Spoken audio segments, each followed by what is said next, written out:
High guys, welcome back to the channel. So finally ಇವತ್ತಿನ Monday night Raw ಕೂಡ ಮುಗ್ದಿದೆ. So ಏನೇನ್ ಇಷ್ಟ ಆಯ್ತು ಹಾಗೆ ಏನೇನ್ ಕಷ್ಟ ಆಯ್ತು ಅಂತ ಸಂಪೂರ್ಣ ಮಾಹಿತಿನ ತಿಳಿಸ್ಕೊಡ್ತೀನಿ. ವಿಡಿಯೋ ತುಂಬಾ ಇಂಟ್ರೆಸ್ಟಿಂಗ್ ಆಗಿರುತ್ತೆ. ಬನ್ನಿ ವಿಡಿಯೋನ ಶುರು ಮಾಡೋಣ. ಶೋನ ಓಪನಿಂಗ್ ಅಲ್ಲಿ ನಮ್ಮ world heavy wait champion Gunther ಅವರು ನೋಡೋದಕ್ಕೆ ಸಿಗ್ತಾರೆ. ನಮ್ಮ ಗಂತರ್ ಅವರು ರಿಂಗಿಗೆ ಬಂದು ಫೈನಲಿ ಫಿನ್ ಬ್ಯಾಲರ್ ನನ್ನ ಅಟೆನ್ಷನ್ ನ ತಗೊಂಡಿದ್ದಾನೆ. ಅಂಡ್ ಸರ್ವೈವರ್ ಸೀರೀಸ್ ಅಲ್ಲಿ ನಾನು ಅವನ ಮೇಲೆ ಅಟ್ಯಾಕ್ ಮಾಡಿ ಅದೇ ರೀತಿ ಬಿಟ್ನಲ್ಲ, ಆ ರೀತಿ ನಾನು ಸಾಟರ್ಡೆ ನೈಟ್ ಮೇನ್ ಇವೆಂಟ್ ಅಲ್ಲಿ ಬಿಡೋದಿಲ್ಲ, ಅವನ ಕತೆನ ಸಂಪೂರ್ಣವಾಗಿ ಮುಗಿಸ್ತೀನಿ ಅಂತ ನಮ್ಮ ಗಂತರ್ ಅವರು ಹೇಳ್ತಾರೆ. ಅಂಡ್ ಸಡನ್ ಆಗಿ ನಮಗೆ ಜಡ್ಜ್ಮೆಂಟ್ ಡೇ ಎಂಟ್ರಿ ನೋಡೋದಕ್ಕೆ ಸಿಗುತ್ತೆ. ಅದ್ರ ಜೊತೆಗೆ ನಮ್ಮ ಫಿನ್ ಬ್ಯಾಲರ್ ಅವರು ಕೂಡ ಬರ್ತಾರೆ. ನಮ್ಮ ಫಿನ್ ಬ್ಯಾಲರ್ ಅವರು ಬರ್ತಾನೆ ಮಾತಾಡ್ತಾರೆ, ಗಂತರ್ ನೀನು ನೇರವಾಗಿ ನಾನು ಚಾಂಪಿಯನ್ಶಿಪ್ ಗೆ ಆಪರ್ಚುನಿಟಿ ಕೇಳಿದಾಗ ನೀನು ನನಗೆ ಆಪರ್ಚುನಿಟಿ ಕೊಡ್ಬೇಕಾಗಿತ್ತು, ಬಟ್ ನೀನು ಡಾಮಿನಿಕ್ ಮಿಸ್ಟೀರಿಯೋ ಅಂತ ಡಿಸರ್ವಿಂಗ್ ಇಲ್ಲದೆ ಇರುವಂತಹ ಸೂಪರ್ ಸ್ಟಾರ್ ಗೆ ಆಪರ್ಚುನಿಟಿನ ಕೊಟ್ಟೆ ಅಂತ ನಮ್ಮ ಫಿನ್ ಬ್ಯಾಲರ್ ಅವರು ಹೇಳ್ತಾರೆ. ಅಂಡ್ ಅದನ್ನ ಕೇಳಿಸ್ಕೊಂಡು ನಮ್ಮ ಡಾಮಿನಿಕ್ ಮಿಸ್ಟೀರಿಯೋ ಅವರು ಕೂಡ ಏನ್ ಗುರು ಫಿನ್ ಬ್ಯಾಲರ್ ನನ್ನ ಬಗ್ಗೆ ಈ ರೀತಿ ಮಾತಾಡ್ತಾ ಇದ್ದಾರೆ, ಹಾಗಾದ್ರೆ ನಾನು ಡಿಸರ್ವಿಂಗ್ ಅಲ್ವಾ ಅಂತ ಥಿಂಕ್ ಮಾಡ್ತಾ ಇರ್ತಾರೆ. ಅಂಡ್ ಅದಾದ್ಮೇಲೆ ನಮ್ಮ ಫಿನ್ ಬ್ಯಾಲರ್ ಅವರು ಹೇಳ್ತಾರೆ, ಸರ್ವೈವರ್ ಸೀರೀಸ್ ಅಲ್ಲಿ ನೀನು ನನ್ನಿಂದಾನೇ ನಿನ್ನ ಚಾಂಪಿಯನ್ಶಿಪ್ ನ ರಿಟೈನ್ ಮಾಡ್ಕೊಂಡೆ, but Saturday night main event ಅಲ್ಲಿ ನನ್ನ ವಿರುದ್ಧನೇ ನೀನು ನಿನ್ನ ಚಾಂಪಿಯನ್ಶಿಪ್ ನ ಸೋತೋಗ್ತೀಯಾ. ಸೊ ತುಂಬಾ ವರ್ಷಗಳಾದ್ಮೇಲೆ ನಾನು ಮತ್ತೊಮ್ಮೆ ವರ್ಲ್ಡ್ ಹೆವಿ ವೇಟ್ ಚಾಂಪಿಯನ್ ಆಗ್ತೀನಿ ಅಂತ ನಮ್ಮ ಫಿನ್ ಬ್ಯಾಲರ್ ಅವರು ಹೇಳ್ತಾರೆ. ಇದನ್ನ ಕೇಳಿಸ್ಕೊಂಡು ನಮ್ಮ ಗಂತರ್ ಅವರು 8 ವರ್ಷದ ಹಿಂದೆ ನೀನು ನಿಜವಾಗ್ಲೂ ಕೂಡ ಬೆಸ್ಟ್ ಇನ್ ದ ವರ್ಲ್ಡ್ ಆಗಿದ್ದೆ, ಟಾಪ್ ಆಫ್ ದ ಮೌಂಟೇನ್ ಆಗಿದ್ದೆ, ನೀನು 2 ದಿನಕ್ಕೆ ಚಾಂಪಿಯನ್ ಆಗಿದ್ದೆ, ಬಟ್ ಅದಾದ್ಮೇಲೆ ನೀನು ಕೂಡ ಡೌನ್ ಅಲ್ಲೇ ಇದೆಯಾ. ಯಾಕೆ ಗೊತ್ತಾ, ನೀನು ಜಡ್ಜ್ಮೆಂಟ್ ಡೇ ಜೊತೆ ಸೇರ್ಕೊಂಡಿದ್ಯಾ, ನೀನು ಕ್ಲಬ್ ಹೌಸ್ ಅಲ್ಲಿ ಆಟ ಆಡೋದ್ರ ಜೊತೆ ಕಳೆದಿದ್ಯಾ, ಬಟ್ ನಾನು ನನ್ನ ಲೆವೆಲ್ ನ ಅಪ್ ಮಾಡ್ಕೋತಾ ಇದ್ದೀನಿ. ಸೊ ನೀನು ಬರೀ 2 ದಿನ ಗ್ರೇಟೆಸ್ಟ್ ಆಫ್ ಆಲ್ ಟೈಮ್ ಆಗಿದೆ, ಬಟ್ ನನ್ನ ದಿನಗಳು ಇನ್ನೂ ಕೂಡ ಮುಂದುವರಿತಾನೆ ಇದೆ, ಯಾಕಂದ್ರೆ ನಾನಿವಾಗ ವರ್ಲ್ಡ್ ಹೆವಿ ವೇಟ್ ಚಾಂಪಿಯನ್ ಆಗಿದ್ದೀನಿ. And Saturday night main event ಅಲ್ಲಿ ನಾನು ನಿನ್ನ ನೋಡ್ಕೋತೀನಿ, ಸರ್ವೈವರ್ ಸೀರೀಸ್ ಅಲ್ಲಿ ಅರ್ಧಕ್ಕೆ ಬಿಟ್ಟಂಗೆ ನಾನು ಬಿಡೋದಿಲ್ಲ ಅಂತ ನಮ್ಮ ಗಂತರ್ ಅವರು ಹೇಳ್ತಾರೆ.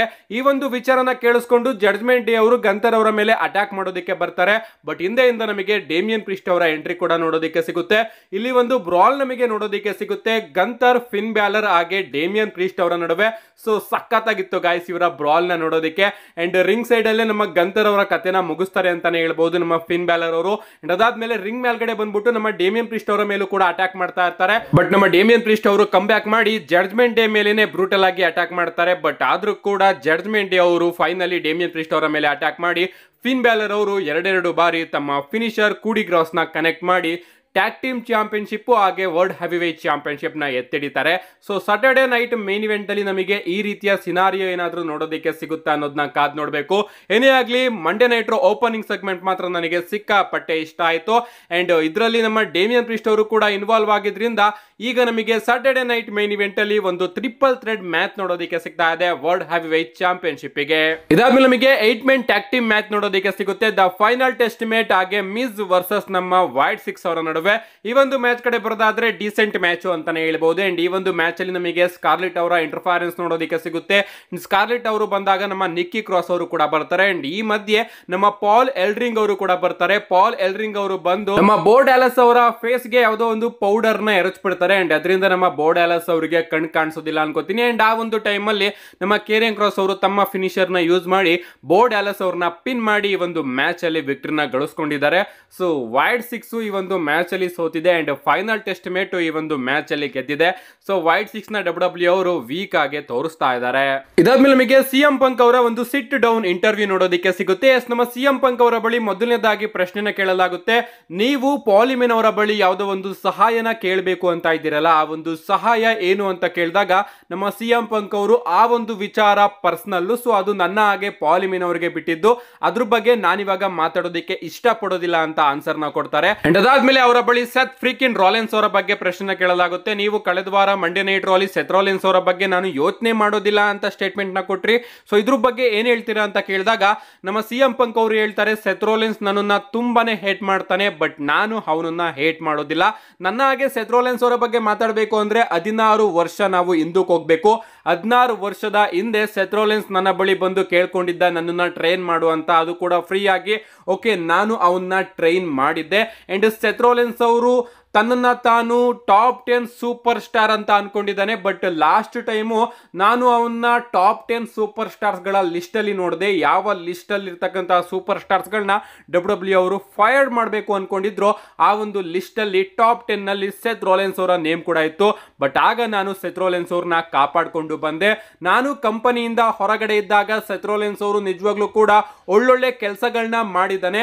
ಅಂಡ್ ಸೆತ್ ರೋಲೆನ್ಸ್ ಅವರ ಜಾಗದಲ್ಲಿ ಇದ್ದಿದ್ರೆ ನಾನು ಕೂಡ ನನ್ನನ್ನ ಹೇಟ್ ಮಾಡ್ಕೋತಾ ಇದ್ದೆ. ಯಾಕಂದ್ರೆ ಸೆತ್ ರೋಲೆನ್ಸ್ ಅವರು ಇಲ್ಲಿವರೆಗೂ ಏನೇನ್ ಮಾಡಿದ್ದಾರೋ ಅದನ್ನೆಲ್ಲದನ್ನು ಕೂಡ ನಾನು ಸೆತ್ ರೋಲೆನ್ಸ್ ಅವ್ರಿಗಿಂತ ಮುಂಚೆನೆ ಸೆತ್ ರೋಲೆನ್ಸ್ ಅವ್ರಿಗಿಂತ ಬೆಟರ್ ಆಗಿ ಮಾಡಿದ್ದೀನಿ. ಸೊ ನಾನು ಯಾವತ್ತಿದ್ರೂ ಕೂಡ ಫೈಟ್ ಇಂದ ಇಂಜರಿ ಅಲ್ಲ, ಅವನು ಕೂಡ ಹ್ಯಾಂಡ್ಸ್ ನ ಸ್ವಿಂಗ್ ಮಾಡಿದ್ರೆ ನಾನು ಕೂಡ ಹ್ಯಾಂಡ್ಸ್ ನ ಸ್ವಿಂಗ್ ಮಾಡ್ತೀನಿ ಅಂತ ನಮ್ಮ CM ಪಂಕ್ ಅವರು ಹೇಳಿದ್ದಾರೆ. ಸೊ ಇಲ್ಲಿಂದ ನಮ್ಮ CM ಪಂಕ್ ಅವರು ಕ್ಲಿಯರ್ ಮಾಡಿದ್ದಾರೆ, ನನಗೆ ಸೆತ್ ರೋಲೆನ್ಸ್ ಅವರ ಮೇಲೆ ಯಾವುದೇ ರೀತಿಯ ಕೋಪ ಇಲ್ಲ, ಬಟ್ ಅವನು ನನ್ನ ಮೇಲೆ ಫೈಟಿಗೆ ಬಂದ್ರೆ ನಾನಂತೂ ಸುಮ್ಮನೆ ಕೂರೋದಿಲ್ಲ. ಅಂಡ್ ಸೆತ್ ರೋಲೆನ್ಸ್ ಅವರು ಈಗ ಬೆಸ್ಟ್ ಇಂದ ವರ್ಡ್ ಆಗಬೇಕು ಅಂತ ಇದಾರಲ್ಲ, ಅದಾಗೋದಕ್ಕೆ ಸಾಧ್ಯ ಇಲ್ಲ. ಯಾಕಂದ್ರೆ ನಾನೀಗಾಗಲೇ ಬೆಸ್ಟ್ ಇಂದ ವರ್ಡ್ ಆಗಿದ್ದೀನಿ ಅಂತ ನಮ್ಮ CM ಪಂಕ್ ಅವರು ಹೇಳಿದ್ದಾರೆ. ಇದಾದ್ಮೇಲೆ ನಮಗೆ ಡಕೋಟಾ ಕಾಯ್ ಹಾಗೆ ಲಿವ್ ಮಾರ್ಗನ್ ಅವರ ನಡುವೆ ಒಂದು ಸಿಂಗಲ್ಸ್ ಮ್ಯಾಚ್ ನೋಡೋದಕ್ಕೆ ಸಿಗುತ್ತೆ. ಡೀಸೆಂಟ್ ಮ್ಯಾಚ್ ಅಂತಾನೆ ಹೇಳ್ಬಹುದು. ಅಂಡ್ ಈ ಒಂದು ಮ್ಯಾಚ್ ಅಲ್ಲಿ ನಮ್ಮ ಲಿವ್ ಮಾರ್ಗನ್ ಅವರು ವಿನ್ ಆಗಿದ್ದಾರೆ. ಇದಾದ್ಮೇಲೆ ನಮಗೆ ಡ್ರೂ ಮ್ಯಾಕೆಂಟೈರ್ ಅವರ ಒಂದು ವಿಡಿಯೋ ಪ್ಯಾಕೇಜ್ ನೋಡೋದಕ್ಕೆ ಸಿಗುತ್ತೆ. ನಮ್ಮ ಡ್ರೂ ಮ್ಯಾಕೆಂಟೈರ್ ಅವರು ಹೇಳ್ತಾರೆ, ಹೆಲ್ ಇನ್ ಎ ಸೆಲ್ ನಿಜವಾಗ್ಲೂ ನನ್ನ ಕರಿಯರ್ ನ ಮೋಸ್ಟ್ ವೈಲೆನ್ಸ್ ಮ್ಯಾಚ್ ಆಗಿತ್ತು. ಅಂಡ್ ಅದರಲ್ಲಿ ನನಗೆ ಸಿಕ್ಕಾಪಟ್ಟೆ ಬ್ಲಡ್ ಲಾಸ್ ಕೂಡ ಆಯ್ತು. ಅದಾದ್ಮೇಲೆ ನಾನು ಮಂಡೇ ನೈಟ್ ರಾಗೆ ಬರಬೇಕು ಅನ್ಕೊಂಡೆ, ಬಟ್ ನನಗೆ ಮಂಡೇ ನೈಟ್ ರಾಗಿಂತ ನನ್ನ ಫ್ಯಾಮಿಲಿ ಜೊತೆ ಇರಬೇಕು ಅನಿಸ್ತು.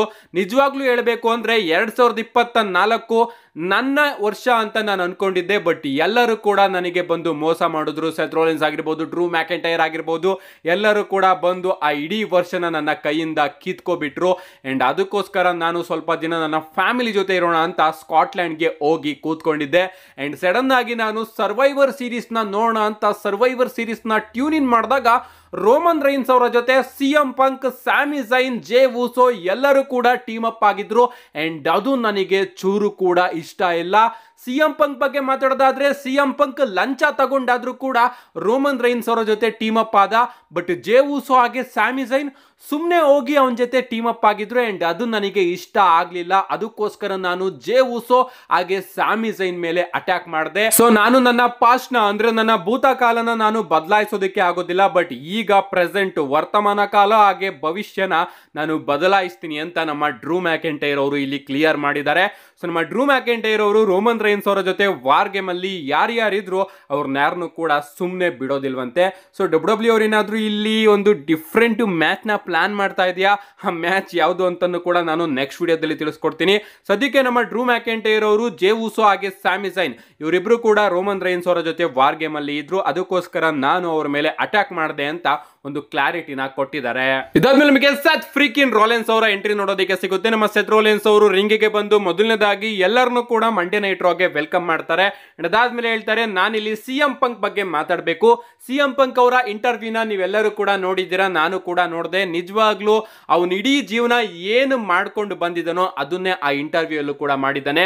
ಎಲ್ಲರಿಗೂ ಕೂಡ ಸುಳ್ಳು ಹೇಳಿದ್ದಾನೆ. ಅಂಡ್ ಆ ಸುಳ್ಳನ್ನ ನಾನಿವಾಗ ಬಯಲ್ ಮಾಡೋದಿಕ್ಕೆ ಬಂದಿದ್ದೀನಿ. CM ಪಂಕ್ ಹೇಳ್ದ, ನಾನು ಅವನ ಬಳಿ ಟ್ರೈನಿಂಗ್ ನ ಕೊಡು ಅಂತ ಕೇಳ್ಕೊಂಡು ಹೋಗಿದ್ದೆ ಅಂತ. ಅಫ್ಕೋರ್ಸ್ ನಾನು ಆ ರೀತಿ ಕೇಳ್ಕೊಂಡು ಹೋಗಿದ್ದೆ ಒಂದು ಕಾಲದಲ್ಲಿ. ಅಂಡ್ ಅವನನ್ನ ಟ್ರೈನ್ ಮಾಡ್ದ, ನನ್ನನ್ನ ಬೆಟರ್ ಮ್ಯಾನ್ ಆಗಿ ಕನ್ವರ್ಟ್ ಮಾಡ್ದ, ಅದನ್ನ ನಾನು ಒಪ್ಕೋತೀನಿ. ಅಂಡ್ CM ಪಂಕ್ ಅವ್ರಿಗೋಸ್ಕರ ನಾನು ಅದಕ್ಕೆ ಚಿರಋಣಿಯಾಗಿ ಕೂಡ ಇರ್ತೀನಿ. ಸೊ ಇಲ್ಲಿಗೆ ಸ್ಟೋರಿ ಮುಗೀತು. ಆದ್ರೂ ಕೂಡ ನಾನು ಯಾಕೆ CM ಪಂಕ್ ಅವ್ರನ್ನ ಹೇಟ್ ಮಾಡ್ತೀನಿ ಗೊತ್ತಾ? ಇದೆಲ್ಲದೂ ಕೂಡ ಶುರು ಆಗಿದ್ದು CM ಪಂಕ್ ಡಬ್ಲ್ಯೂ ನ ಲೀವ್ ಮಾಡಿದಾಗ. ಅಲ್ಲಿವರೆಗೂ ನಾನು ಹಾಗೆ CM ಪಂಕ್ ಬೆಸ್ಟ್ ಫ್ರೆಂಡ್ಸ್ ಗಳಾಗಿದ್ವು. ಅಂಡ್ CM ಪಂಕ್ ಡಬ್ಲ್ಯೂ ಕಂಪನಿನ ಲೀವ್ ಮಾಡ್ದ. ಅಂಡ್ ಆಗ ನಾನು CM ಪಂಕ್ ಅವರಿಗೆ ಮೆಸೇಜ್ ಮಾಡಿದೆ, ಕಾಲ್ ಮಾಡಿದೆ, ಬಟ್ ಅವನ ಯಾವುದೇ ರೀತಿಯ ಆನ್ಸರ್ ನನಗೆ ಸಿಗ್ಲಿಲ್ಲ. ಅಂಡ್ ಅದು ನನಗೆ ಸಿಕ್ಕಾಪಟ್ಟೆ ಕೋಪ ಬರುಸ್ತು. ಅಷ್ಟೇ ಅಲ್ಲ, ಅವನು ಔಟ್ಸೈಡ್ ಡಬ್ಲ್ಯೂ ನನ್ನ ಬಗ್ಗೆ ಹಾಗೆ ಈ ಒಂದು ಕಂಪನಿ ಬಗ್ಗೆ ತುಂಬಾ ಕೆಟ್ಟದಾಗಿ ಮಾತಾಡ್ತಾ, ಅದು ನನಗೆ ಸಿಕ್ಕಾಪಟ್ಟೆ ಕೋಪ ಬಂತು. ಯಾಕಂದ್ರೆ ಅವನು ಇಲ್ದೇ ಇದ್ದಾಗ ನಾನು ಈ ಒಂದು ಕಂಪನಿನ ನನ್ನ ಎಗ್ಲು ಮೇಲ್ಗಡೆ ಎತ್ಕೊಂಡು ಬಂದಿದ್ದೀನಿ. ಸೊ ಅವನು ಈ ಒಂದು ಕಂಪನಿಯಲ್ಲಿ ಇಲ್ಲ ಅಂತ ಈ ಒಂದು ಕಂಪನಿ ಬಗ್ಗೆ ನನ್ನ ಬಗ್ಗೆ ಮಾತಾಡಿದ್ದು ತಪ್ಪು. ಇಷ್ಟೇ ಅಲ್ಲ, ಅವನು ಯಾಕೆ ಈ ಒಂದು ಕಂಪನಿಗೆ ಮತ್ತೆ ವಾಪಸ್ ಬಂದ ನಿಮಗೆ ಗೊತ್ತಾ?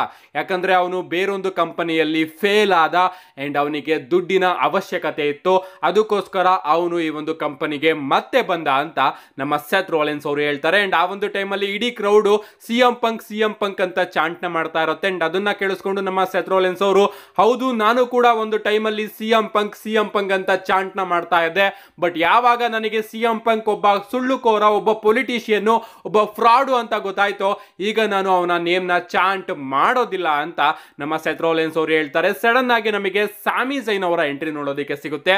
ನಮ್ಮ ಸ್ಯಾಮಿ ಝೈನ್ ಅವರು ರಿಂಗಿಗೆ ಬಂದ ಕೂಡಲೇ ನಮ್ಮ ಸೆತ್ ರೋಲೆನ್ಸ್ ಅವರು, ನೀನಿಲ್ಲಿ ಸಿಎಂ ಪಂಕ್ ಅವರ ಬಗ್ಗೆ ಮಾತಾಡೋದಕ್ಕೆ ಬಂದ್ರೆ ನಾನು ನಿನ್ ಜೊತೆ ಮತ್ತೊಮ್ಮೆ ಮ್ಯಾಚ್ ಆಡಬೇಕಾಗುತ್ತೆ ಅಂತ ಹೇಳ್ತಾರೆ. ಅಂಡ್ ಅದಕ್ಕೆ ನಮ್ಮ ಸ್ಯಾಮಿ ಝೈನ್ ಅವರು, ಇಲ್ಲ ನಾನು ಸಿಎಂ ಪಂಕ್ ಬಗ್ಗೆ ಮಾತಾಡೋದಕ್ಕೆ ಬಂದಿಲ್ಲ, ನಾನು ಇಲ್ಲಿ ಜೇ ಉಸೋ ಬಗ್ಗೆ ಮಾತಾಡೋದಕ್ಕೆ ಬಂದಿದ್ದೀನಿ. ಕಳೆದ ವಾರ ನೀನು ಜೇ ಉಸೋ ಮೇಲೆ ಅಟ್ಯಾಕ್ ಮಾಡಿದೆ ಅಂತ ನಾನು ನಿನ್ ಮೇಲೆ ಅನುಮಾನ ಪಟ್ಟೆ, ಅದು ನನ್ನ ತಪ್ಪು. ಯಾಕಂದ್ರೆ ಡ್ರೂ ಮ್ಯಾಕಿಂಟೈರ್ ಜೇ ಉಸೋ ಮೇಲೆ ಅಟ್ಯಾಕ್ ಮಾಡಿದ್ದು, ಸೊ ಅದಕ್ಕೋಸ್ಕರ ನನ್ನನ್ನು ಕ್ಷಮಿಸ್ಬಿಡು. ನಾನು ನಿನ್ನನ್ನ ಕಳೆದ ವಾರ ನೀನು ಮಾತಾಡೋದನ್ನ ನೋಡಿ ನೀನೇ ಡ್ರೂ ಮ್ಯಾಕಿಂಟೈರ್ ರೀತಿ ಆಗ್ತಾ ಇದೀಯ ಅನ್ಕೊಂಡೆ, ಬಟ್ ನೀನು ನಿಜವಾಗ್ಲೂ ಕೂಡ ಡ್ರೂ ಮ್ಯಾಕಿಂಟೈರ್ ಅಲ್ಲ, ಡ್ರೂ ಮ್ಯಾಕಿಂಟೈರ್ ಗಿಂತ ನೀನು ಬೆಟರ್ ಅಂತ ನಮ್ಮ ಸ್ಯಾಮಿ ಝೈನ್ ಅವರು ಹೇಳ್ತಾರೆ. ಅಂಡ್ ಅದಕ್ಕೆ ನಮ್ಮ ಸೆತ್ ರೋಲೆನ್ಸ್ ಅವರು ಕೂಡ, ಓಕೆ ನಿನಗೆ ಈಗ ಅರ್ಥ ಆಯ್ತಲ್ಲ, ಜೇ ಉಸೋ ಕೆಳಗಡೆ ಬಿದ್ದಿದ್ದಾಗ ನಾನೇ ಮೊದಲನೇ ವ್ಯಕ್ತಿಯಾಗಿ ಬಂದಿದ್ದೆ, ಸೊ ನಾನಂತೂ ಅವನ ಮೇಲೆ ಅಟ್ಯಾಕ್ ಮಾಡೋದಿಲ್ಲ, ಸೊ ನಾವಿಬ್ರು ಕೂಡ ಫ್ರೆಂಡ್ಸ್ ಆಗಿರೋಣ ಅಂತ ಹೇಳ್ತಾರೆ. ಅಂಡ್ ಅದಕ್ಕೆ ನಮ್ಮ ಸ್ಯಾಮಿ ಝೈನ್ ಅವರು ಕೂಡ, ನಾನು ಕೂಡ ಇನ್ ಮುಂದೆ ನಿನ್ನ ಹಾಗೆ ಸಿಎಂ ಪಂಕ್ ಮಧ್ಯೆ ಬರೋದಿಲ್ಲ, ಸೊ ನೀವು ನಿಮ್ಮ ಬಿಸ್ನೆಸ್ ನ ಹ್ಯಾಂಡಲ್ ಮಾಡ್ಕೊಳ್ಳಿ, ನಾವಿಬ್ರು ಕೂಡ ಫ್ರೆಂಡ್ಸ್ ಆಗಿರೋಣ ಅಂತ ಹೇಳ್ತಾರೆ. ಅಂಡ್ ಅದಕ್ಕೆ ನಮ್ಮ ಸೆತ್ ರೋಲೆನ್ಸ್ ಅವರು, ಓಕೆ ನಾನು ಹಾಗೆ ಸಿಎಂ ಪಂಕ್ ನಮ್ಮಿಬ್ಬರ ಬಿಸ್ನೆಸ್ ನ ಹ್ಯಾಂಡಲ್ ಮಾಡ್ಕೋತೀವಿ, ಅದೇ ರೀತಿ ನೀನು ಹಾಗೆ ಡ್ರೂ ಮ್ಯಾಕಿಂಟೈರ್ ನೀವು ನಿಮ್ಮಿಬ್ಬರ ಬಿಸ್ನೆಸ್ ನ ಹ್ಯಾಂಡಲ್ ಮಾಡ್ಕೊಳ್ಳಿ ಅಂತ ಹೇಳಿ ನಮ್ಮ ಸೆತ್ ರೋಲೆನ್ಸ್ ಅವರು ಅಲ್ಲಿಂದ ಹೊರಟೋಗ್ತಾರೆ. ಅಂಡ್ ಅದಾದ್ಮೇಲೆ ನಮ್ಮ ಸ್ಯಾಮಿ ಝೈನ್ ಅವರು ಹೇಳ್ತಾರೆ, ಡ್ರೂ ಮ್ಯಾಕಿಂಟೈರ್ ನಾನು ನಿನ್ನ ವಿಡಿಯೋನ ನೋಡಿದೆ, ನೀನು ಜೇ ಉಸೋ ಮೇಲೆ ಅಟ್ಯಾಕ್ ಮಾಡಿದೆ, ಅದು ನನಗೆ ಚೂರು ಕೂಡ ಸರಿ ಅನ್ನಿಸ್ಲಿಲ್ಲ, ಅದಕ್ಕೋಸ್ಕರ ನಾನು ಟೈಮ್ ವೇಸ್ಟ್ ಮಾಡದಿರೋ ರೀತಿ ಆಡಮ್ ಪಿಯರ್ಸ್ ಅವರ ಬಳಿ ಮಾತಾಡಿದ್ದೀನಿ. So Saturday night main event ಅಲ್ಲಿ ಆಡಮ್ ಪಿಯರ್ಸ್ ನನ್ನ ಹಾಗೆ ನಿನ್ನ ನಡುವೆ ಒಂದು ಮ್ಯಾಚ್ ನ ಬುಕ್ ಮಾಡಿದ್ದಾರೆ ಅಂತ ನಮ್ಮ ಸ್ಯಾಮಿ ಝೈನ್ ಅವರು ಅಫಿಷಿಯಲ್ ಆಗಿ ಅನೌನ್ಸ್ ಮಾಡಿ ರಿಂಗ್ ನ ಲೀವ್ ಮಾಡಿ ಹೋಗ್ತಾ ಇರ್ತಾರೆ. ಬಟ್ ಸ್ಟೇಜ್ ಹತ್ರ ನಮ್ಮ ಡ್ರೂ ಮ್ಯಾಕಿಂಟೈರ್ ಅವರು ಸ್ಯಾಮಿ ಝೈನ್ ಅವರ ಮೇಲೆ ಅಟ್ಯಾಕ್ ಮಾಡಿದ್ದಾರೆ. ಸೊ ಈ ಒಂದು ಸ್ಟೋರಿ ಕೂಡ ಇಂಟ್ರೆಸ್ಟಿಂಗ್ ಆಗ್ತಾ ಇದೆ. ಲಿಟ್ರಲಿ ಗೈಸ್ ಎಲ್ಲಾ ಸ್ಟೋರಿನೂ ಕೂಡ ಡಬ್ಲ್ಯೂ ಅವರು ಮಿಕ್ಸ್ ಅಲ್ಲಿ ತೋರಿಸ್ತಾ ಇದ್ದಾರೆ ಅಂಡ್ ಅದನ್ನ ನೋಡೋದಕ್ಕೆ ಸಿಕ್ಕಾಪಟ್ಟೆ ಖುಷಿ ಆಗ್ತಾ ಇದೆ. ಇದಾದ್ಮೇಲೆ ನಮಗೆ ವಿಮೆನ್ಸ್ ಇಂಟರ್ಕಾಂಟಿನೆಂಟಲ್ ಚಾಂಪಿಯನ್ಶಿಪ್ ಟೂರ್ನಮೆಂಟ್ ನ ಒಂದು ಟ್ರಿಪಲ್ ಥ್ರೆಡ್ ಮ್ಯಾಚ್ ನೋಡೋದಕ್ಕೆ ಸಿಗುತ್ತೆ. ಜಲೀನಾ ವೇಗಾ, ಐವಿ ನೈಲ್ ಹಾಗೆ ಲೈರಾ ವಾಲ್ಕೈರಾ ಅವರ ನಡುವೆ ಈ ಒಂದು ಮ್ಯಾಚ್ ಕೂಡ ಡಿಸೆಂಡ್ ಆಗಿತ್ತು ಅಂಡ್ ಈ ಒಂದು ಮ್ಯಾಚ್ ಅಲ್ಲಿ ನಮ್ಮ ಲೈರಾ ವಾಲ್ಕೈರಾ ಅವರು ವಿನ್ ಆಗಿದ್ದಾರೆ. ಇದಾದ್ಮೇಲೆ ನಮಗೆ ಬ್ಯಾಕ್ ಸ್ಟೇಜ್ ಅಲ್ಲಿ ನ್ಯೂ ಡೇ ಅವರು ನೋಡೋದಕ್ಕೆ ಸಿಗ್ತಾರೆ. ನಮ್ಮ ಕಾಫಿ ಕಿಂಗ್ಸ್ಟನ್ ಹಾಗೆ ಝೇವಿಯರ್ ವುಡ್ಸ್ ಅವರು ಬರ್ತಾ ಇರ್ತಾರೆ. ಲಿಟ್ರಲಿ ಗೈಸ್ ಯಾರು ಕೂಡ ಅವರನ್ನ ಮಾತಾಡಿಸ್ತಿರೋದಿಲ್ಲ. ಇವನ್ ಮಂಡ್ಯ ನೈಟ್ ರಲ್ಲಿ ನಮ್ಮ ಕೋಡಿ ರೋಡ್ಸ್ ಅವರು ಕೂಡ ಇರ್ತಾರೆ. ಅವರು ಆಡಮ್ ಪಿಯರ್ಸ್ ಅವರ ಬಳಿ ಮಾತಾಡ್ಕೊಂಡು ಬರ್ಬೇಕಾದ್ರೆ ನಮ್ಮ ಕಾಫಿ ಕಿಂಗ್ಸ್ಟನ್ ಹಾಗೆ ಝೇವಿಯರ್ ವುಡ್ಸ್ ಅವರು ಕೋಡಿ ರೋಡ್ಸ್ ಅವ್ರನ್ನು ಕೂಡ ಮಾತಾಡ್ಸೋದಕ್ಕೆ ಹೋಗ್ತಾರೆ. ಬಟ್ ನಮ್ಮ ಕೋಡಿ ರೋಡ್ಸ್ ಅವರು ನಿಮ್ಮ ಮೇಲೆ ನಿಮಗೆ ನಾಚಿಕೆ ಆಗ್ಬೇಕು ಅಂತ ಹೇಳಿ ಅಲ್ಲಿಂದ ಹೊರಟೋಗ್ತಾರೆ. ಇದಾದ್ಮೇಲೆ ಅವರಿಬ್ಬರನ್ನ ಇಂಟರ್ವ್ಯೂ ಮಾಡೋದಕ್ಕೆ ಬರ್ತಾರೆ ಅಂಡ್ ಆಗ ನಮ್ಮ ಕಾಫಿ ಕಿಂಗ್ಸ್ಟನ್ ಹಾಗೆ ಝೇವಿಯರ್ ವುಡ್ಸ್ ಅವರು, ನಾವು ನಿಮ್ ಜೊತೆ ಮಾತಾಡೋದಿಲ್ಲ, ನಾವು ಪೀಪಲ್ಸ್ ಜೊತೆ ಮಾತಾಡ್ತೀವಿ ಅಂತ ಕ್ಯಾಮ್ರಾಮನ್ ಸ್ಟೂ ಇರ್ತಾನಲ್ಲ, ಅದೇ ಜಾನ್ಸಿನಾ ಅವರು ಕ್ಯಾಮ್ರಾಮನ್ ಜೊತೆ ಮಾತಾಡ್ತಾ ಇರ್ತಾರಲ್ಲ, ಅವನ ಹತ್ರ ಕ್ಯಾಮ್ರಾನ ಕಿತ್ಕೋತಾರೆ. ನಾನಿಲ್ಲಿ ನಿನ್ ಜೊತೆ ಮಾತಾಡೋದಕ್ಕೆ ಜಾನ್ಸಿನಾ ಅಲ್ಲ ಅಂತ ಅವನ ಹತ್ರ ಕ್ಯಾಮ್ರಾನ ಕಿತ್ಕೊಂಡು ಇವರೇ ರಿಂಗಿಗೆ ಹೋಗ್ತಾರೆ. ರಿಂಗಿಗೆ ಹೋದ್ ಕೂಡಲೇ ಕ್ರೌಡ್ ಮಾತ್ರ ಸಿಕ್ಕಾಪಟ್ಟೆ ಬೂ ಮಾಡ್ತಾ ಇರುತ್ತೆ, ಇವ್ರನ್ನ ಮಾತಾಡೋದಕ್ಕೇನೆ ಬಿಡ್ತಾ ಇರೋದಿಲ್ಲ. ಆದ್ರೂ ಕೂಡ ಇವರಿಬ್ರು ಕೂಡ ಮಾತಾಡ್ತಾ ಇರ್ತಾರೆ. ನನಗೆ ನಂಬೋದಿಕ್ಕೆ ಆಗ್ತಾ ಇಲ್ಲ, ನೀವು ನಮ್ಮಿಬ್ರಿಗೆ ಬೂ ಮಾಡ್ತಾ ಇದ್ದೀರಾ ಅಂತ. ನಿಜವಾಗ್ಲೂ ನಾವು ಬಿಕ್ಕಿಗೆ ಏನು ಕೂಡ ಮಾಡೇ ಇಲ್ಲ, ನಾವು ಅವನ ಹಿಂದೆ ಸ್ಟೀಲ್ ಚೇರ್ ಅಲ್ಲಿ ಅಟ್ಯಾಕ್ ಮಾಡಿಲ್ಲ, ಸ್ಲೆಜ್ ಹ್ಯಾಮರ್ ಅಲ್ಲಿ ಅಟ್ಯಾಕ್ ಮಾಡಿಲ್ಲ, ಆದ್ರೂ ಕೂಡ ನೀವ್ ಯಾಕೆ ನಮ್ಮಿಬ್ರಿಗೆ ಇಷ್ಟೊಂದು ಬೂ ಮಾಡ್ತಿದ್ದೀರಾ ಅಂತ ಗೊತ್ತಾಗ್ತಿಲ್ಲ ಅಂತ ಮಾತಾಡ್ತಾ ಇರ್ತಾರೆ. ಕ್ರೌಡ್ ಪೂರ್ತಿ ಬೂ ಮಾಡ್ತಾ ಇರುತ್ತೆ. ಇದನ್ನ ಕೇಳಿಸ್ಕೊಂಡು ನಮ್ಮ ಕಾಫಿ ಕಿಂಗ್ಸ್ಟನ್ ಹಾಗೆ ಝೇವಿಯರ್ ವುಡ್ಸ್ ಅವರು ಹೊರಟೋಗ್ಬಿಡ್ತಾರೆ. ಸದ್ಯಕ್ಕೆ ಡಬ್ಲ್ಯೂ ಅಲ್ಲಿ ನಮ್ಮ ಕಾಫಿ ಕಿಂಗ್ಸ್ಟನ್ ಹಾಗೆ ಝೇವಿಯರ್ ವುಡ್ಸ್ ಅವರ ಜೊತೆ ಯಾರು ಕೂಡ ಮಾತಾಡ್ತಾ ಇಲ್ಲ. ಇದಾದ್ಮೇಲೆ ನಮಗೆ ಶೋನ ಮೇನ್ ಇವೆಂಟ್ ನೋಡೋದಕ್ಕೆ ಸಿಗುತ್ತೆ. ರಕೈಲ್ ಹಾಗೆ ರಿಯಾ ರಿಪ್ಲಿ ಅವರ ನಡುವೆ ನೋ ಡಿಸ್ಕ್ವಾಲಿಫಿಕೇಶನ್ ಮ್ಯಾಚ್. ಈ ಒಂದು ಮ್ಯಾಚ್ ಪ್ರಾರಂಭ ಆಗೋದಕ್ಕಿಂತ ಮುಂಚೆನೆ ಇವರಿಬ್ರು ಕೂಡ ಕಿತ್ತಾಡೋದಕ್ಕೆ ಶುರು ಮಾಡ್ಬಿಡ್ತಾರೆ ಅಂತಾನೆ ಹೇಳ್ಬಹುದು. ಕ್ರೌಡ್ ಮಧ್ಯೆ ಎಲ್ಲ ಹೋಗಿ ಇವರಿಬ್ರು ಕೂಡ ಕಿತ್ತಾಡ್ತಾ ಇರ್ತಾರೆ. ಈ ಒಂದು ಮ್ಯಾಚ್ ಮಾತ್ರ ಚೆನ್ನಾಗಿತ್ತು ಗಾಯ್ಸ್. ಕ್ಯಾಂಡಲ್ ಸ್ಟಿಕ್ ಆಗಿರಬಹುದು, ಚೇರ್ಸ್ ಆಗಿರಬಹುದು, ಟೇಬಲ್ಸ್ ಗಳಾಗಿರಬಹುದು, ಎಲ್ಲದರ ಯೂಸ್ ನಮಗೆ ಈ ಒಂದು ಮ್ಯಾಚ್ ಅಲ್ಲಿ ನೋಡೋದಕ್ಕೆ ಸಿಗುತ್ತೆ. ಲಿವ್ ಮಾರ್ಗನ್ ಅವರು ಕೂಡ ಬರ್ತಾರೆ. ಲಿವ್ ಮಾರ್ಗನ್ ಅವರು ಬಂದಾಗ ಇಯೋಸ್ಕೈ ಅವರು ಕೂಡ ಬರ್ತಾರೆ. ಅಂಡ್ ಒಂದು ಟೈಮ್ ಅಲ್ಲಿ ನಮ್ಮ ರೊಕೈಲ್ ಅವರು ವಿನ್ ಆಗ್ತಾರೆ ಅನ್ಕೊಂಡೆ ಅಂಡ್ ಅವರು ಟೇಬಲ್ ನ ಸೆಟ್ ಮಾಡಿ ಟೇಬಲ್ ಮೇಲ್ಗಡೆ ತಮ್ಮ ಫಿನಿಶರ್ ನು ಕೂಡ ರಿಯಾ ರಿಪ್ಲಿ ಅವರಿಗೆ ಕನೆಕ್ಟ್ ಮಾಡೋದಕ್ಕೆ ಹೋಗ್ತಾ ಇರ್ತಾರೆ. ಬಟ್ ಅದರಿಂದ ತಪ್ಪಿಸ್ಕೊಂಡು ನಮ್ಮ ರಿಯಾ ರಿಪ್ಲಿ ಅವರೇ ರೊಕೈಲ್ ಅವರಿಗೆ ಟೇಬಲ್ ಮೇಲ್ಗಡೆ ಒಂದು ರಿಪ್ಟೈಲ್ ನ ಕನೆಕ್ಟ್ ಮಾಡಿ ಈ ಒಂದು ಮ್ಯಾಚ್ ಅಲ್ಲಿ ವಿನ್ ಆಗಿದ್ದಾರೆ. ಓವರ್ ಆಲ್ ಗೈಸ್ ಇವತ್ತಿನ ಮಂಡ್ಯ ನೈಟ್ ರನ್ ನೋಡೋದಾದ್ರೆ ಸ್ಟೋರಿ ಪ್ರೋಗ್ರೆಷನ್ ವೈಸ್ ನನಗಂತೂ ಸಿಕ್ಕಾಪಟ್ಟೆ ಇಷ್ಟ ಆಯಿತು. ಬ್ಯಾಕ್ ಸ್ಟೇಜ್ ಸೆಗ್ಮೆಂಟ್ ಆಗಿರ್ಬೋದು, Drew McIntyre, CM ಪಂಕ್, Seth Rollins ಅವರ ಸ್ಟೋರಿ ಆಗಿರ್ಬೋದು, ಅದಂತೂ WWE ಅವರು ಸಿಕ್ಕಾಪಟ್ಟೆ ಇಂಟ್ರೆಸ್ಟಿಂಗ್ ಆಗಿ ಸಾಗಿಸ್ತಾ ಇದ್ದಾರೆ.